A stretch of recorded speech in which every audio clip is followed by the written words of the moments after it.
Man's wife met an early demise, then he noticed hospital staff acting off. When Peter DeMarco lost his wife, Laura Levis, to an asthma attack, his grief was overwhelming. Days spent in the hospital with Laura hooked up to machines, only to experience an earth-shattering loss, was too much to bear. Peter thanked the hospital for their tenderness and care during the roughest time of his family's lives, but within a few months, a larger picture of Laura's final moments came to light, and it showed the hospital had a much bigger role in what should have been a preventable tragedy. Laura was alone in the early morning hours on the day of her fatal incident. She and Peter were taking time away to work on their marriage, going to counseling and living separately.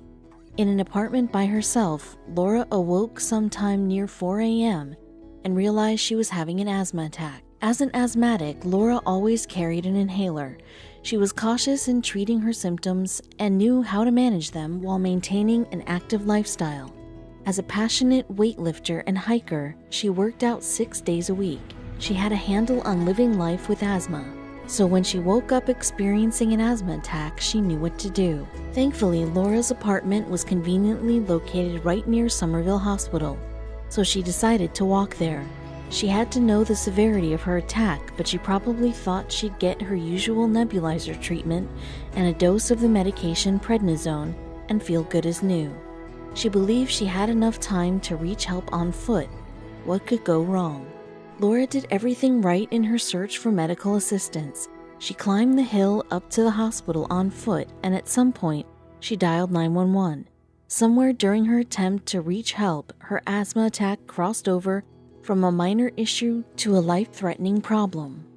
Despite her proximity, the help she needed never arrived.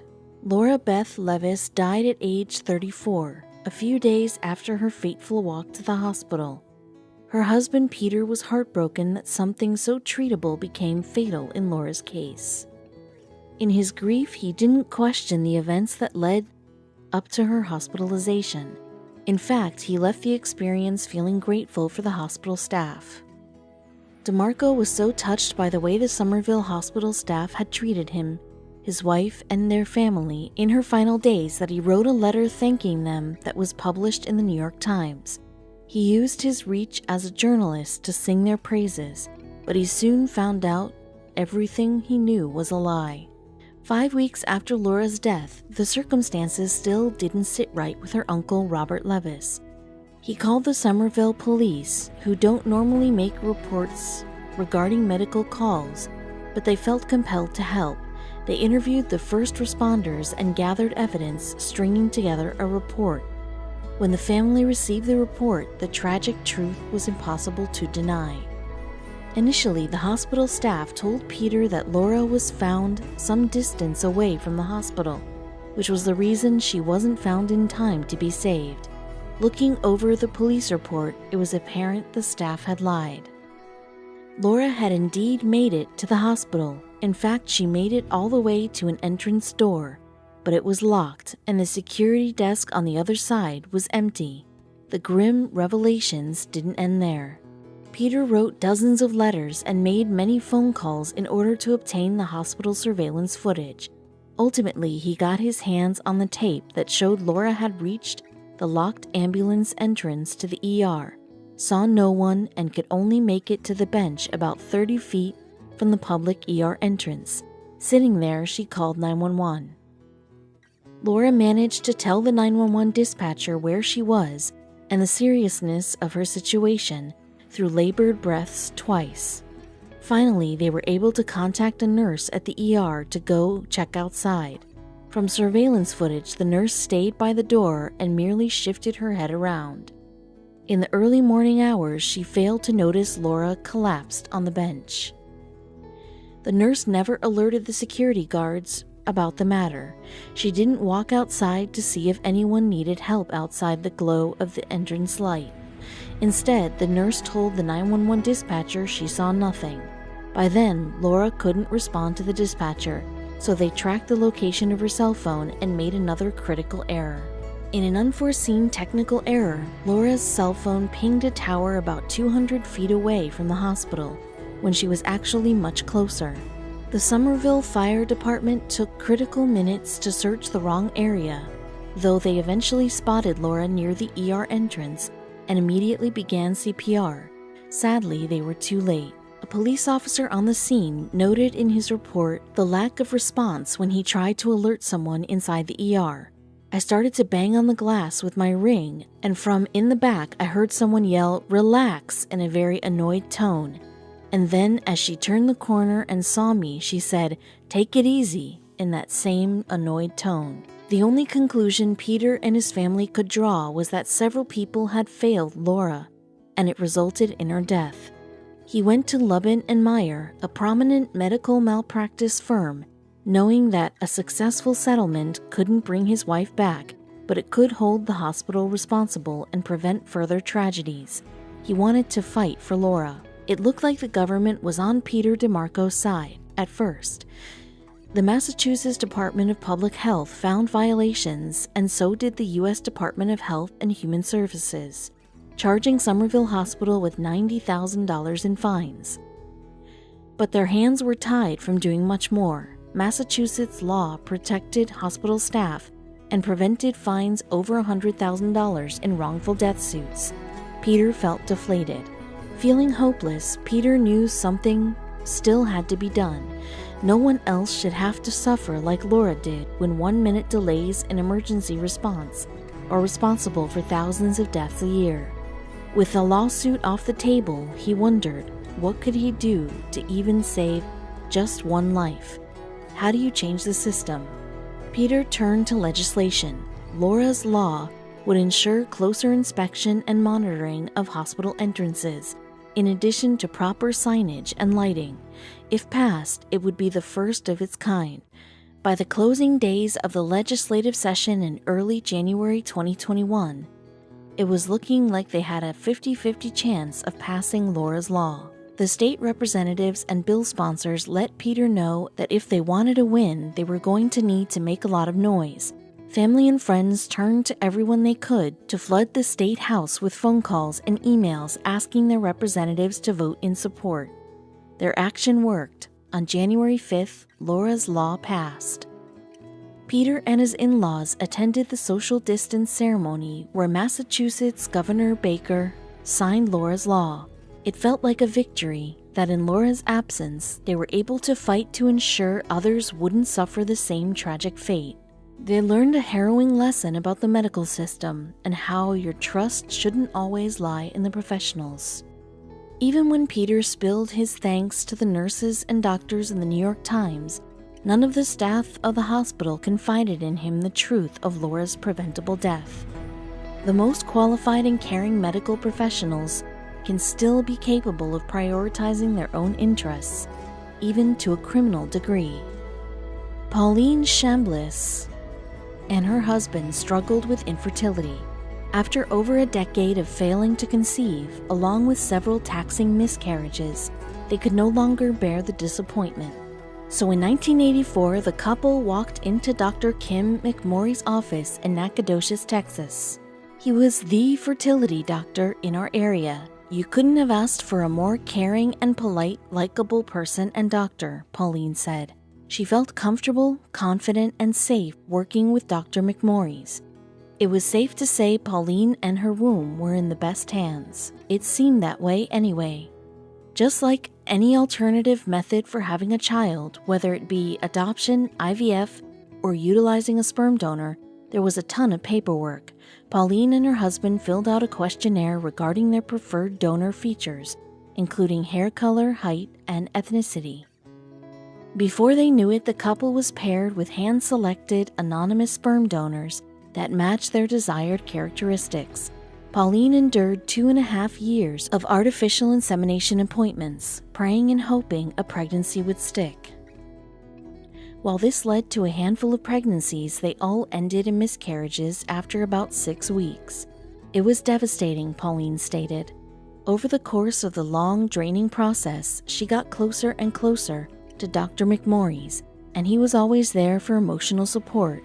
Over that period of time, you build up trust for someone who appears to be doing his very best to try to help you conceive. I put my faith in him, explained Pauline, and in 1986, a miracle happened. A pregnancy finally stuck, and Dr. McMorris was there for Pauline throughout all nerve-wracking 9 months. As soon as I got to the hospital in labor, he came and stayed by my side through delivery until an hour after Jessica was born, Pauline detailed. Jessica was born beautiful and healthy, and Pauline and her husband never wanted to keep any secrets from her. Therefore, Jessica grew up knowing that she was conceived with help from a donor. So as she got older, the curious kid wondered who her biological daddy-o was. Mom was completely honest, and it made me feel special. I knew how hard she tried to have me, Jessica told the New York Post. The 80s, 90s, and early 2000s passed the family by, and in 2020, 33-year-old Jessica Stabina was determined to get some answers. She also shared everything she knew about my biological father, that he was a tall medical student with red hair who loved music. I'd often wonder if one day I'd meet him, the medical spa manager continued. She soon realized there was more to the mystery than just her father's identity. Did Jessica have any half-siblings? Did they know who their father was? Was there a genetic explanation for her own rare medical issues? Her burning questions only got more intense, and she finally did something about it in January 2020. She took a DNA test, thrilled to finally have some concrete answers. When the results came back on February 23rd, Jessica was so ecstatic that she called 67-year-old Mama Pauline. My heart was pounding so hard I could hear it, she relayed. My husband had Mom on speakerphone as I clicked to see my relatives, Jessica said. Though her results weren't as crystal clear as Lizzo's, turns out Jessica has 3 half-siblings, 2 sisters and a brother. Jessica was practically bursting at the seams with excitement as she immediately hopped on Facebook and sent her half-siblings friend requests. It wasn't long before she received a message from her long-lost half-sister, Eve Wiley. Hi, do you know the details of your birth story? Was Dr. McMorris your mom's doctor? Eve's message read. While Jessica was a bit puzzled, she never could have expected what Eve wrote next. I hate to be the bearer of bad news, but he is also our biological father. As you could imagine, Jessica was shell-shocked. What was Eve talking about? How could that be? After reading the message aloud to Pauline, who was still on speakerphone, she was silent. Pauline managed to shout, "What? I just thought, no, that's absolutely impossible. I would never have agreed for my doctor to donate sperm," Pauline explained. Shockingly, it was possible, as they were victims of fertility fraud. Indiana University law professor Jody Liney-Mediera defines fertility fraud as illicit inseminations, an international act that occurs when a doctor knowingly uses his own sperm to inseminate a female patient without her consent. Eve learned about it in 2018. She and her own mother had a very similar story to Pauline and Jessica's, and her DNA test revealed some shocking information about her donor. When she realized her donor was actually Dr. McMorris, she confronted him. He wound up sending her a bizarre letter in response. He explained that he had purposely mixed his sperm with other donors in order to improve her mother's chances of getting pregnant. Eve's mother denies claims that Dr. McMorris got her permission to do so. Eve testified to a Senate panel in April 2019, and that September, it officially became a sexual assault for a healthcare professional to use human sperm, eggs, or embryos from an unofficial donor in Texas. Without Eve's nudging for the passage of Senate Bill 1259, it may have never happened. Jody Liney-Mediera explained that when cases such as these emerge decades later, way after statutes of limitations have ended and documents have been destroyed, pressing charges isn't an easy task. The professor even filed a complaint against Dr. McMorris with the Texas Medical Board, but sadly nothing came of it. To give birth to your baby in front of your husband while the doctor delivering her is the biological father, it blows my mind that he thought that was okay, Pauline stated. It breaks my heart that she wanted to find her biological father for so long. Now it's just a hardship to her. She didn't consent to this. Seeing his picture, I think, how could he? Who made him God? "I just can't get past the anger and hurt from my mom," Jessica said in frustration. The mother and daughter felt anger and sorrow for each other, clearly both empathetic individuals. After doing more digging, Jessica had found that she has a total of 7 half-siblings, and she only expects that number to grow as more people take DNA tests. Though Jessica's DNA test led to a sinister discovery, she doesn't regret it one bit. As for Pauline, she's just eternally grateful to have her sweet Jessica, and stated she wouldn't change that for anything. But while this family came to terms with this violation, another was just discovering the appalling secrets hidden by their parents. Little JJ Mangina lived a seemingly normal childhood life in Cleveland, Ohio, alongside his single father. His upbringing was fulfilling and fruitful, with many fond memories of his early days. However, he would soon find himself questioning all of this. He was born in Alabama to parents Jonathan Mangina and his girlfriend, who at this point will remain nameless. Though they never married, they were both dedicated to raising their little man, for a while at least. According to JJ's father, his mysterious girlfriend dipped on the family when JJ was just 5 years old. Jonathan would raise his son solo for the rest of his childhood. For a fresh start, they moved to Cleveland, Ohio. For a while, things were a dream. JJ was killer at school as he received straight A's and blessed Cleveland High School with his athletic abilities. People loved JJ. How could they not? He was a model child. When senior year rolled around, JJ got to applying to college, ready to take the plunge into his bright future. But after his school counselor reviewed his paperwork, something seemed fuzzy regarding his identity. Seeing that JJ's college application required his father's tax information, a dark secret would unknowingly be revealed. The covert father had a lot of explaining to do. Who was he really? When a school counselor noticed an issue regarding JJ's social security number, said counselor became an internet super sleuth. Discovering something beyond upsetting, the social security number belonged to a boy named Julian Hernandez. As it turned out, the name Julian Hernandez was cited on a missing persons report. JJ Mangina's father, Jonathan Mangina, was really a man named Bobby Hernandez. Things were beginning to add up, and it wasn't pretty. When confronted, Jonathan, aka Bobby Hernandez, fessed up. The story that painted JJ's mother as a deadbeat runaway was a complete and utter lie. It was actually Bobby who was the runaway. They say love makes you crazy, but this took the cake. See, in the summer of 2002, JJ's mother asked Bobby to babysit their little one. Since Bobby and JJ's mother both lived in the same Vestavia Hills apartment complex, this situation was convenient. This was the day that changed everything. Little did she know that would be the last time she'd see her son. Bobby then carried out his plan to kidnap his own son. He packed everything up, emptied his bank account, and booked it. Julian's mother was left with a measly note and no son. On August 28, 2002, she reported her son as missing. Though they were only a 10-hour drive away from Julian's mother, she had no clue where they went, which was part of Bobby's obvious scheming. Bobby created new pseudonyms for him and his son, Jonathan and JJ Mangina. Though authorities immediately began a massive manhunt for little Julian, a boy with brown hair, big brown eyes, a mild stutter, and a left cheek dimple. Alas, even with a multitude of posters and internet broadcasting, the search was ill-fated. Julian's mother and her family were horrified, distraught, and understandably beyond enraged. They just wanted their sweet Julian back. When the two arrived in Cleveland, Ohio, Bobby picked up a factory job. While Bobby's plot was illegal, he took good care of his JJ. But that didn't change the fact that Julian never knew his own mother. The search for Julian went on for years, his poor mother desperate for answers. After several tips led to zilch, success felt farther and farther away.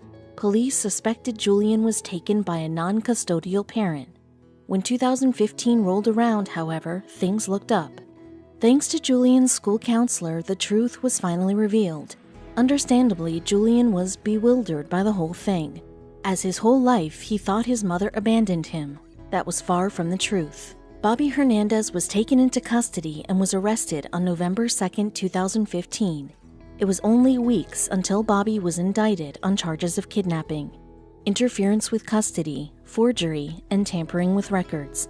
He did create a fake birth certificate for Julian after all. Julian's mother's attorney explained that Bobby had committed the crime as a cruel form of revenge against Julian's mother for ending their relationship, and you think you've got relationship problems.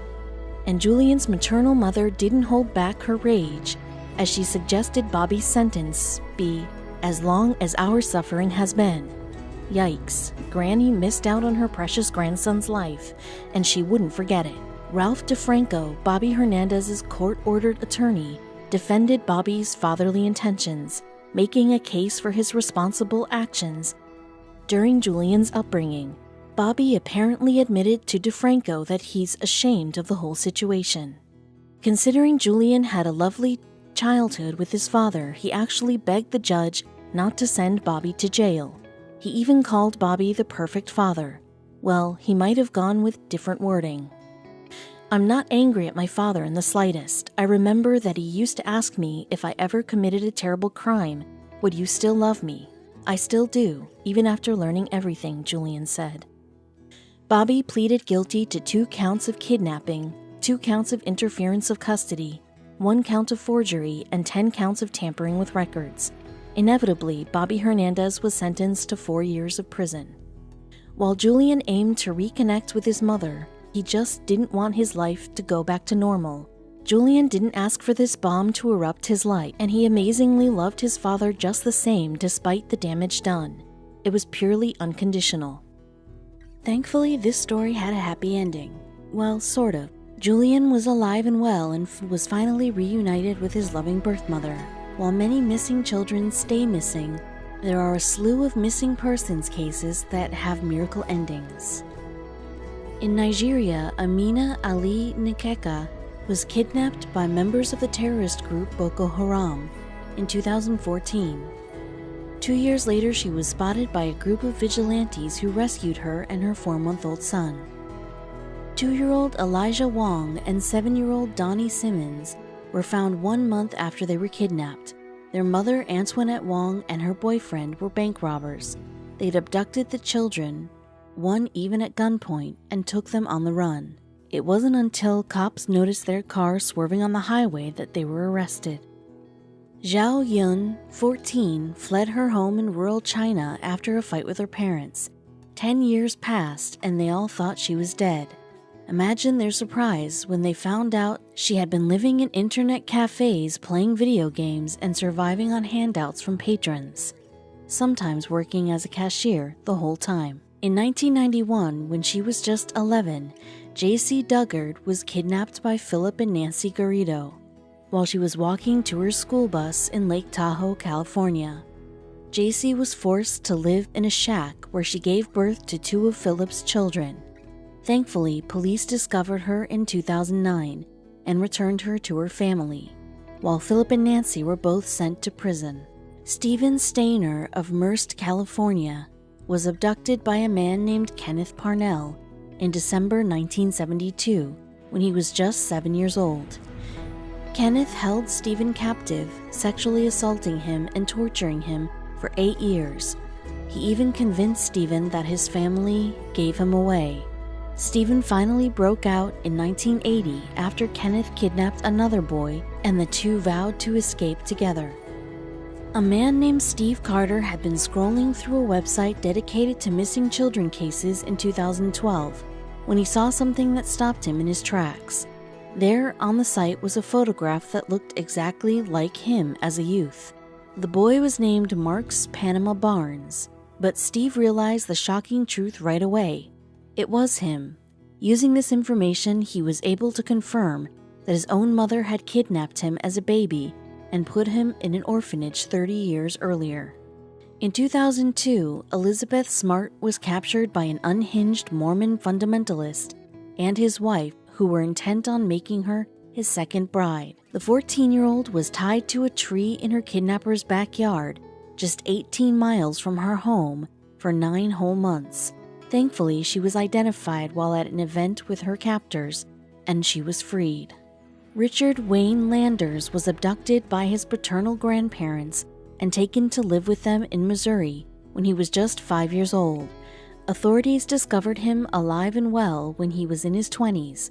Strangely, he defended his grandparents, saying, "I was where I needed to be." Sean Hornbeck of Missouri was abducted in 2002 when he was just 11. His kidnapper, Michael Devlin, changed his name, beat him, and brainwashed him, but his family never stopped looking for him.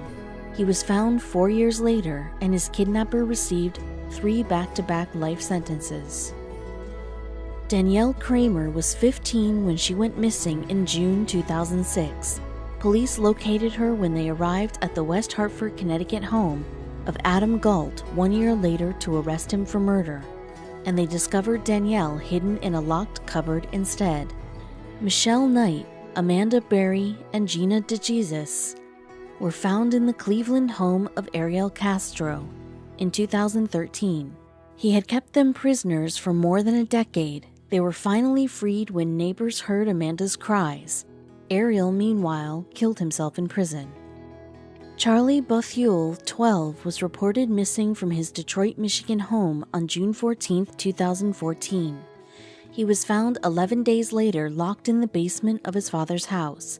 He showed signs of abuse and starvation. His father and his stepmother were prosecuted for the crime. Gregory Jean Jr. disappeared suddenly when he was 13.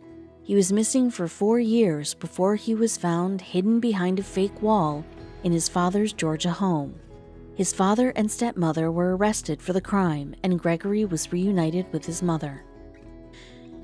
Luke Shambrook, an autistic 11-year-old boy, disappeared while camping with his family in Victoria, Australia. He was lost in the wilderness for more than 4 days before authorities found him.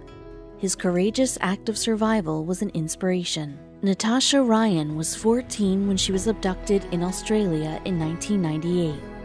A man who'd confessed to killing her was already on trial for her murder when it was revealed that she had just been hiding away with her boyfriend for 5 years because she was angry at her mother for forbidding her from seeing him. She ended up marrying him 10 years later. Carlina White was just 19 days old when she was kidnapped from the Harlem hospital where she was born in 1987. She was raised by her kidnapper for 23 years until she did some research on her family history and discovered the truth. She was reunited with her biological mother, while the woman who abducted her was sentenced to 12 years in jail. Connie McAllister of Wisconsin was 16 when she vanished from her family home in 2004. Connie was drugged by her then-boyfriend and taken to Mexico. She admitted who she was to a visiting missionary and was allowed to return home in 2013.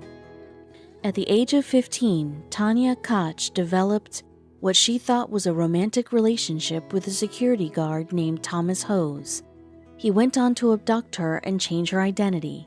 She lived hidden away and with only a bucket for a toilet in the same house as his parents and son for 4 years. After that, he finally introduced her to his parents as his girlfriend. Though she wasn't allowed to leave the house much, it took her another 6 years before she was able to escape. Thomas, meanwhile, was sent to prison. Robert Hutton was reported missing in 1972. He was 21 years old and traveling across the country at the time when serial killer John Wayne Gacy was active. After he went missing, authorities assumed he'd become a victim of Gacy's. The truth was that Hutton had simply fallen out of touch with his family and has trouble reaching them.